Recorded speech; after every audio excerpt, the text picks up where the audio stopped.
Great. So our next speaker tonight is Nisarg Patel, and he's a biology major, and he's been working with Dr. Heather Fullerton in the Department of Biology.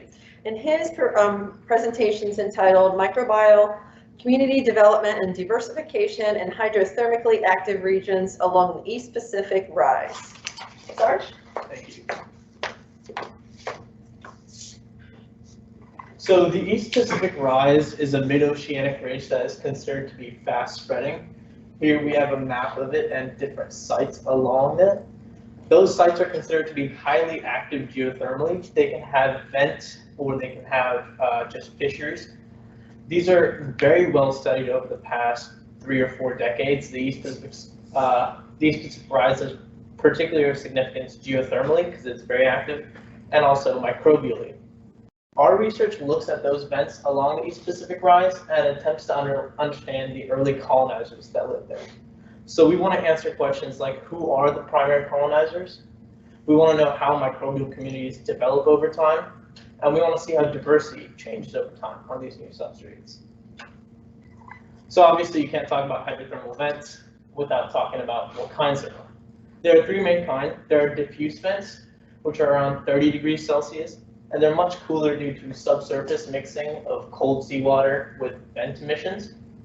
There are white smokers that are 200 to 330 degrees Celsius, and that's because they have a white effluent due to their different compounds. And then there are black smokers, which are the hottest at around 250 to 400 degrees Celsius.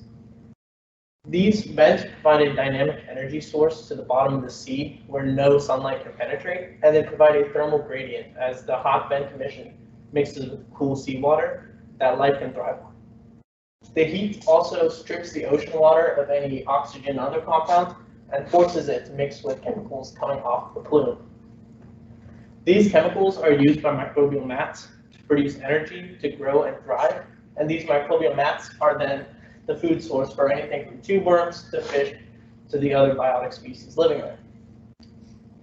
At the base of the microbial communities are lithoautotrophs. These are basically organisms that can use chemical compounds to break down, produce energy, and thrive. They oxidize compounds emitted from the vents in order to reduce carbon dioxide, and they end up forming communities that are geographically distinct around vents. As you can see here, we have a much lighter community going up the plume of the vent than we have around the sides, and you can see the kind of orange shift to white as we move away from vents here. Our current understanding of primary producers is 2 main groups. There is the order Campylobacterialis and the class Zeta-Proteobacteria. The order Campylobacterialis was formerly referred to as Epsilon Proteobacteria, but has since been restructured. They use the reverse tricarboxylic acid cycle for primary production and dominate at vents that are rich in sulfur and hydrogen and are much warmer at around 71 degrees Celsius.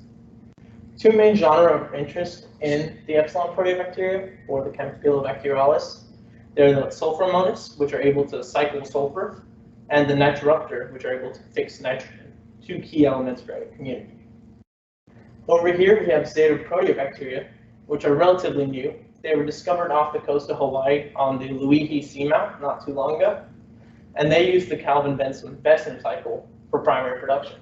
They dominate in vents with ferrous-reduced iron, and that are much cooler at around 40 degrees Celsius. To date, there are only 59 Zeta OTUs known, and OTUs are operational taxonomic units, which are basically like species for bacteria. Our samples were collected using the human-operated vehicle Alvin, and they deployed these microbial growth chambers that you see here at 8 different sites along the EPR. These growth chambers are basically cylinders encasing a silica glass wool between 2 meshes. The glass wool allows the microbes to grow and develop on substrate, while the mesh prevents any interaction from larger animals. They were deployed anywhere from 4 days to 4 months at temperatures from 4 degrees Celsius to 80 degrees Celsius. Whenever these microbial growth chambers were brought to the surface, transported, or stored for long term, they were kept at negative 80 degrees Celsius to prevent any change to bacterial populations or any cell death. Once we finally had these samples in our lab, we began cellular extraction at a very, very slow pace. The samples were moved from negative 80 degrees Celsius to thaw on ice, again to keep the heat shock from killing bacteria. And then once they were sufficiently flexible enough to be put in sterile mason jars, they were filled with phosphate buffered saline, or PBS, to kind of wash off any biomass. The PBS was then centrifuged to pellet the biomass, and this process was repeated over and over again until the PBS came off clear, indicating the wool contained no more biomass. Once we had that pelleted biomass, it was stored again at negative 80 degrees Celsius to prevent any changes and to prepare it for DNA extraction. Our DNA extraction followed the protocols of the fast DNA spin kit for soil, pretty much to the T, with some alteration to bead beating times. But successful extraction was tested with primers for general bacteria and specific taxa like Sulfurmonas and Microbial that we mentioned before. Once we knew we had DNA of sufficient concentration and quality, we moved on to Illumina sequencing, which the samples were sent to NC State for. Once we received the sequences back, we used a program called CutAdapt to remove the forward and reverse primers from these samples. So then began the hard part of our study. We used the divisive amplicon denoising algorithm, or DATA2, in order to process these samples. And DATA2 is a relatively new pipeline that uses amplicon sequence variants rather than the OTUs I described before. And I want to take a second to describe the difference between the two, just because it is pivotal to why this method is so much better. The operational taxonomic unit basically accounted for similar sequences put into one group, whereas the ASV sequences are all individual. So one base pair difference would be in the same OTU.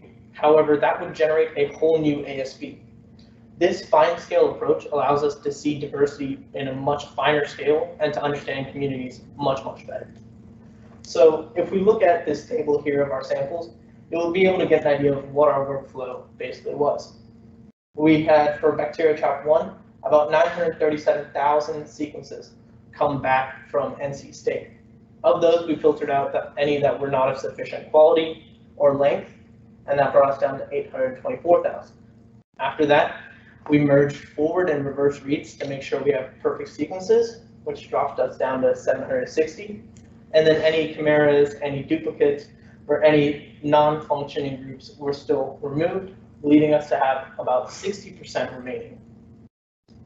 Those 60% that remain were integrated into a phyloseq file, which is basically a master data frame that incorporates a sample, the ASVs within it, temperature, location, and any other relevant information on the sample. Using that phyloseq tab, you can make beautiful results like this in R.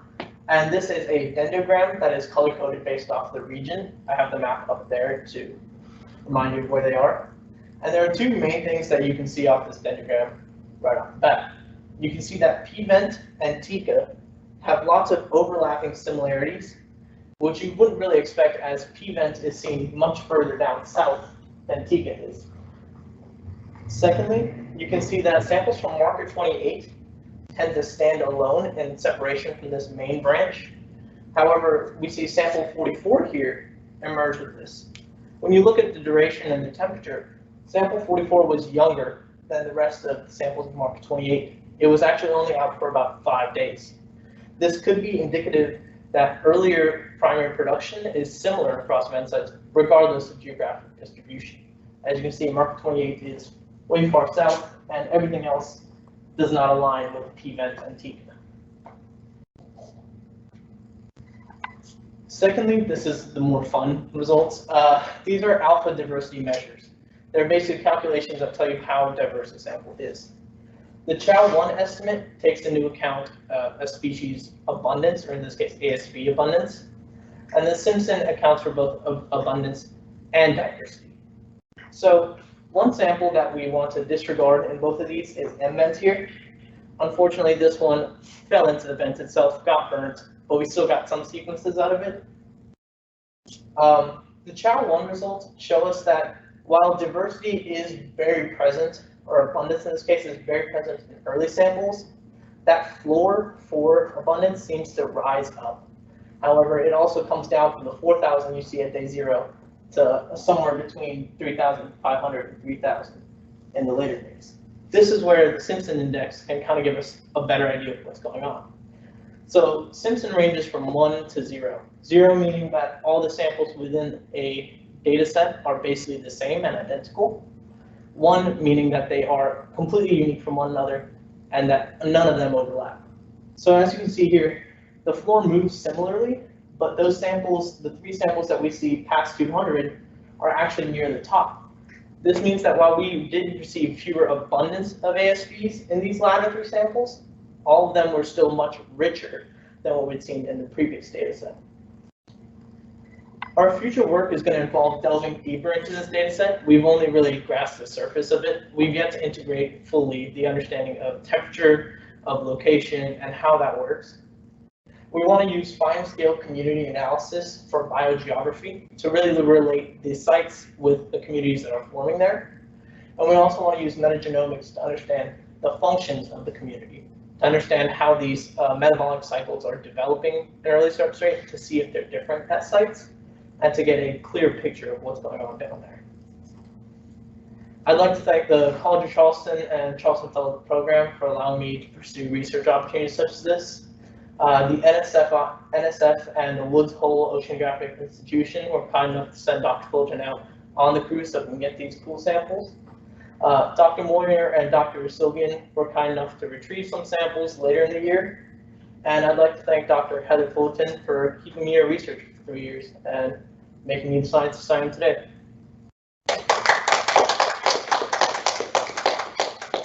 Nice job, Serge. Okay, so here's one. Any sense as to how climate change will impact the biodiversity in the region? I can't really say much about climate change.